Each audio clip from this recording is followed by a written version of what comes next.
भारत के एक कोने में बसा था एक रहस्यमय गांव। नाम था ढोलगढ़।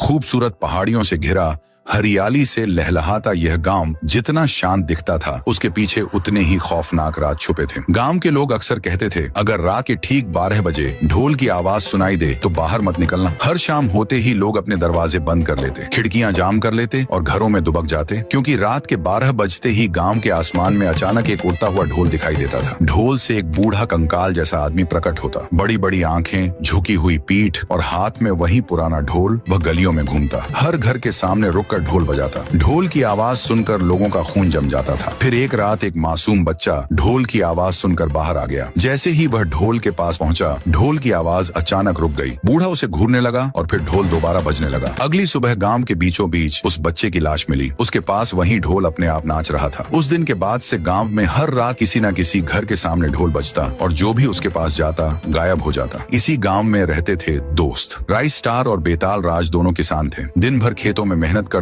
और शाम को घर लौटते। रस्टार हमेशा अपने दोस्त को समझाता, भाई अगर रात में ढोल की आवाज आए तो बाहर मत निकलना। बेताल राज सिर हिलाकर बात तो मान लेता, लेकिन उस रात कुछ अलग ही होने वाला था। रात के ठीक 12 बजे फिर से ढोल आसमान से उतरता है। गांव की गलियों में घूमता हुआ वह बेताल के घर के सामने पहुंचता है और जोर जोर से ढोल बजाना शुरू कर दिया। ढोल की आवाज इतनी खौफनाक थी कि गांव वालों के रोंगटे खड़े हो गए। बेताल घर के बाहर आया। वह डरते हुए बोला, तू कौन है? गांव वालों की नींद क्यों खराब कर रहा है? अगली सुबह बेताल की लाश घर के बाहर पड़ी थी। उसके पास वही ढोल खामोश बैठा हुआ। अब गांव की हालत और भी बुरी हो गई। हर रात कोई ना कोई गायब हो जाता। ढोल घर के दरवाजे तोड़कर अंदर हल जाता और लोगों को उनके बिस्तर से उठा लेता। उसके बाद वह लोग कभी नहीं दिखाई देते। रायस्टार डर के मारे गांव के सबसे बुजुर्ग बाबा के पास गया। बाबा, ये ढोल वाला भूत कौन है? क्या आप कुछ जानते हो? बूढ़े बाबा कांपते हुए बोले, 50 साल पहले गांव में एक लड़का रहता था। नाम था थुंग थुंग सहोर। उसे एक दिन बाग में एक ढोल पड़ा मिला। वो उसे घर ले आया और बजाने लगा। धीरे धीरे वह गांव की शादियों में बजाने लगा। खूब पैसा कमाया। लेकिन एक रात जब वह ढोल बजाते हुए गलियों में घूम रहा था, गांव वालों ने उसे घेर लिया और ताना मारते हुए कहा, रात को चैन से सोने नहीं देता, हर जगह शोर करता रहता है। थुंग थुंग यह बर्दाश्त नहीं कर पाया। उसी रात उसे हार्ट अटैक आया और मौत हो गई। उसका शरीर वहीं पड़ा रहा और पास में वह ढोल भी। तभी ढोल अपने जोर जोर से नाचने लगता है और थुंग थुंग की आत्मा उस ढोल में समा गई और अब वो वापस आया है बदला लेने। उस रात राइस्टार अपने घर में सो रहा था। रात के ठीक 12 बजे गांव में ढोल वापस आया और इस बार राइस्टार के दरवाजे पर बजाने लगता है। ढोल की आवाज तेज होती गई। दरवाजा एक झटके में टूट गया और ढोल घर के दरवाजे पर दस्तक देता है। 12 बजे के बाद अब किसी की जान नहीं बचती। अगर तुम दिल से हिम्मती हो तो लिखो, मैं तैयार हूँ। पार्ट 2 के कमेंट करें।